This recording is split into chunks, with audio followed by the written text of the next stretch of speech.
ये एक वाहिद कॉन्स्टिट्यूंसी है शायद पूरे देश में जहाँ एक नहीं, दो नहीं, तीन केंद्रीय राशि से मेडिकल कॉलेजेस खोले गए, एक उधमपुर, एक कठुआ, एक डोडा।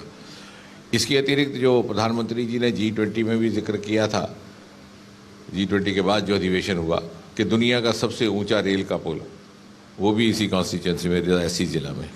एशिया का सबसे लंबा टनल, रोड का टनल, जो पहली बार मेरे निवेदन पर, जिसका नाम श्यामा प्रसाद मुखर्जी के नाम पर रखा गया, कि मैं उसी सड़क से होकर के श्यामा प्रसाद मुखर्जी को गिरफ्तारी करके माधोपुर, लखनपुर से लेकर के उनको श्रीनगर ले गए थे।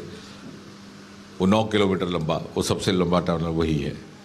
इसी प्रकार जो पर्पल रेवोल्यूशन जिसका अक्सर जिक्र किया जाता है, लेवेंडर, जिसमें 3000 अब हमारे एग्री टेक स्टार्टअप्स हैं, उसका प्रारंभ भी इसी कॉन्स्टिट्यूंसी के भदरवा जैसे छोटे कस्बे से हुआ, जिसका मोदी जी ने मन की बात में जिक्र भी किया था।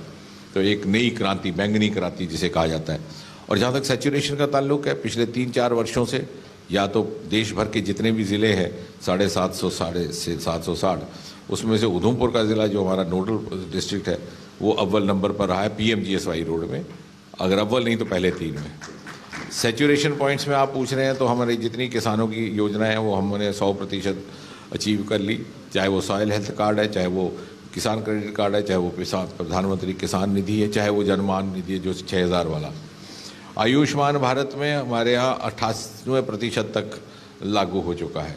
तो लगभग सारी सैचुरेशन योजनाएं और जो विकास कार्य हैं, अब नॉर्थ इंडिया का पहला बायोटेक इंडस्ट्रियल पार्क, वो भी हमारी ही कॉन्स्टिट्यूंसी में निर्माणित किया गया इससे 3 साल पहले। पूरे देश में केवल 11 इस तरह के हैं।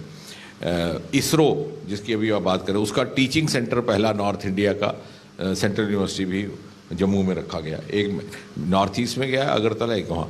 तो बहुत सारे ऐसे फर्स्ट हैं जो पहली बार उत्तर भारत की पहली नदियों की योजना, ये जो जिस प्रकार से नमामि गंगा की तर्ज पर नदी के सुंदरीकरण की योजना, वो भी इसी कॉन्स्टिट्यूंसी में देविका नदी को लेकर के की गई। तो बहुत सारे ऐसे कार्य हैं जो पहली बार या तो उत्तर भारत में तो हुए हैं, कई बार ऐसा भी है कि देश में पहली बार हुए हैं।